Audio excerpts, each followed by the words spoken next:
Está no ar o programa Alô Brasília. Ele diz que viveu muitas vidas numa só existência e é o próprio Jesus Cristo. Hélio Queiroz vai direto ao ponto e apresenta uma entrevista com o polêmico Henri Cristo. Vale a pena acompanhar.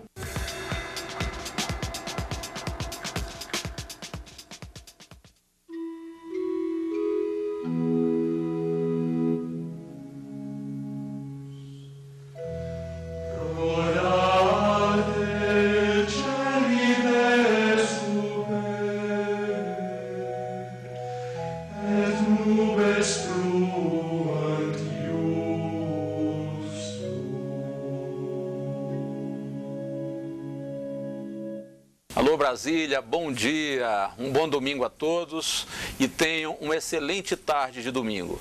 Hoje estou aqui recebendo nosso programa no nosso quadro Direto ao Ponto, Henri Cristo. Estamos aqui num ambiente tão agradável, que transmite uma paz de espírito e não poderíamos deixar de, nesse momento agora, ir direto ao ponto. Henri. Que paz seja com todos, meus filhos. Fique à vontade para perguntar. Henri, uma dúvida que todo mundo tem. Quem é você? Bem, eu já respondi isso, mas não me canso de responder de novo. Sou o mesmo de sempre, de ontem, de hoje e de sempre. Sou o mesmo, ninguém é obrigado a crer, mas sou o mesmo Cristo que crucificaram. E o Senhor, cumprindo a promessa de 2010 anos, me reenviou aqui. E mais precisamente aqui em Brasília, que Ele disse, meu Pai, Senhor e Deus, que é a nova Jerusalém do Apocalipse 21.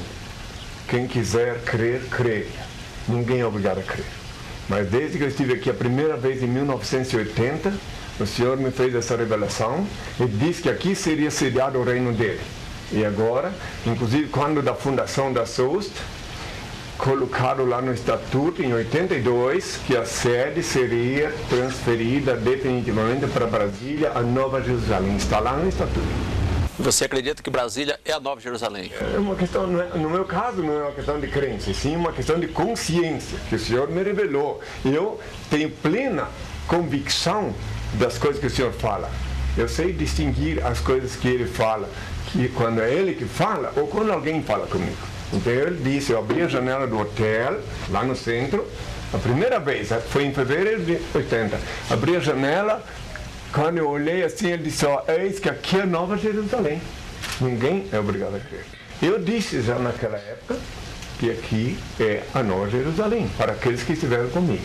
E eu discutia com você, Henri, gostaria de saber, Brasília, você está no centro do poder, você está numa terra prometida, né?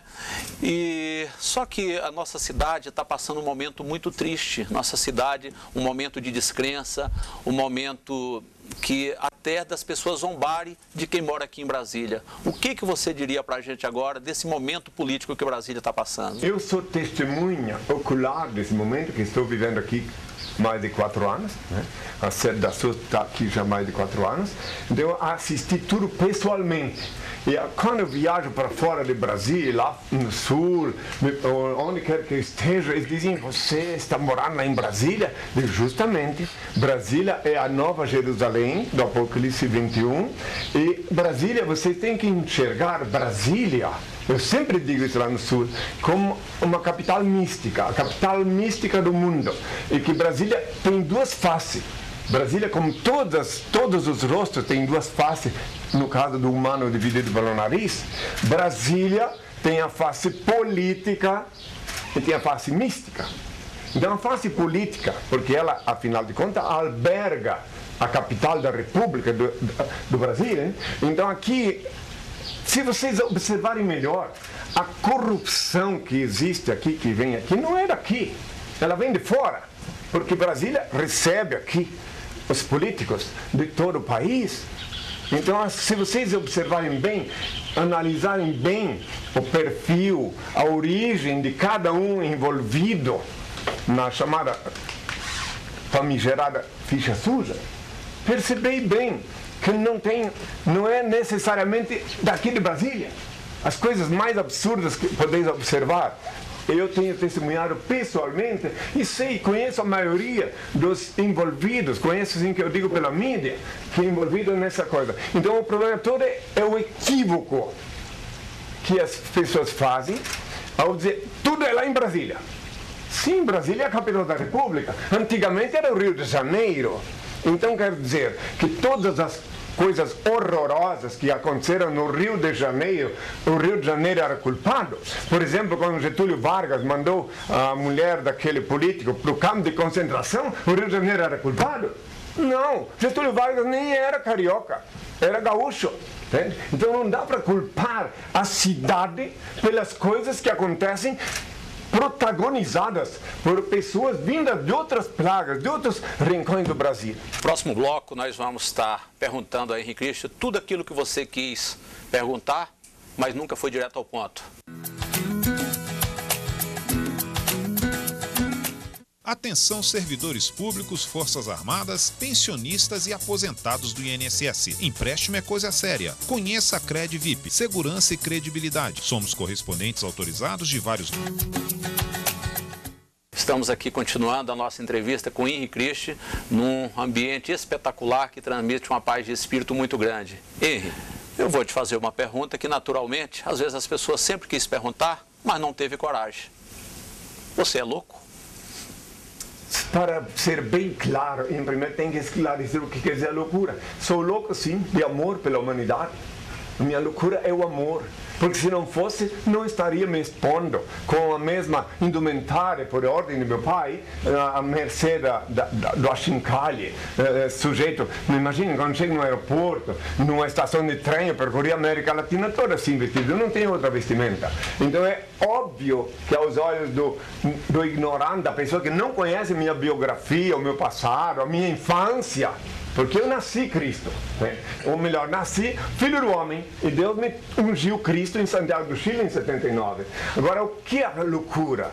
Aí tem até uma circular na internet, quero salientar que eu tenho mais de 300 perguntas respondidas na internet, henricristo.org.br, e tem uma parte onde eu explico sobre isso, onde eu falo com riqueza de detalhes que a loucura é a mãe dos filósofos, é a mãe dos poetas, dos artistas, e principalmente a mãe e até a genitora e progenitora dos revolucionários.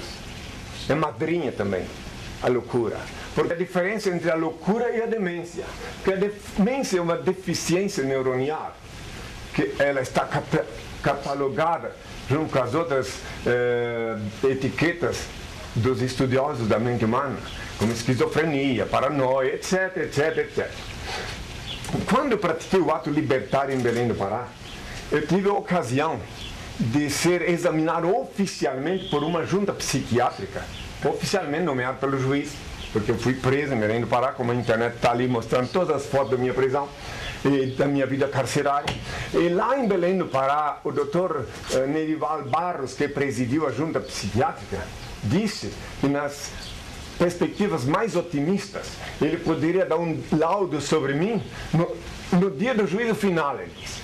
Isso ele disse na mídia, porque ele disse que não tem como dar um laudo sobre mim, porque eu atuo numa esfera, o meu cérebro, a minha mente atua numa esfera que não tem como comparar, diz ele.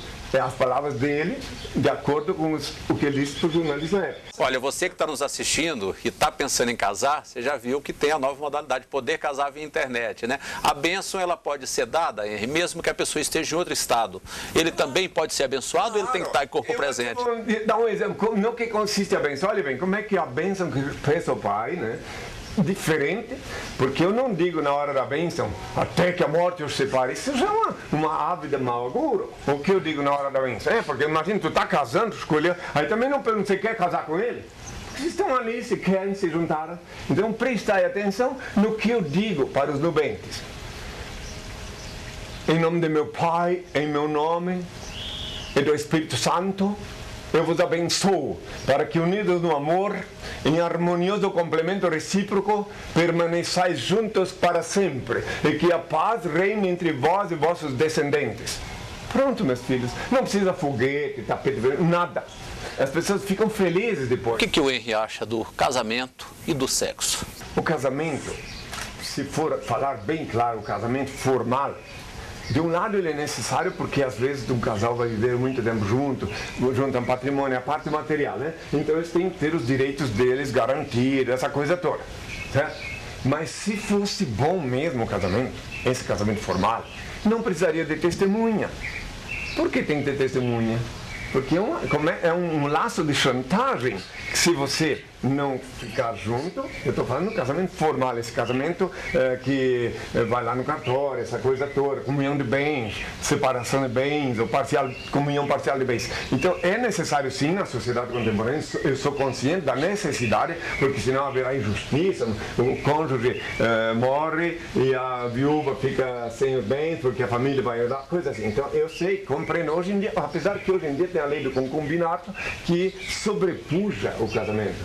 O casamento hoje em dia se tornou inferior à lei do concubinato.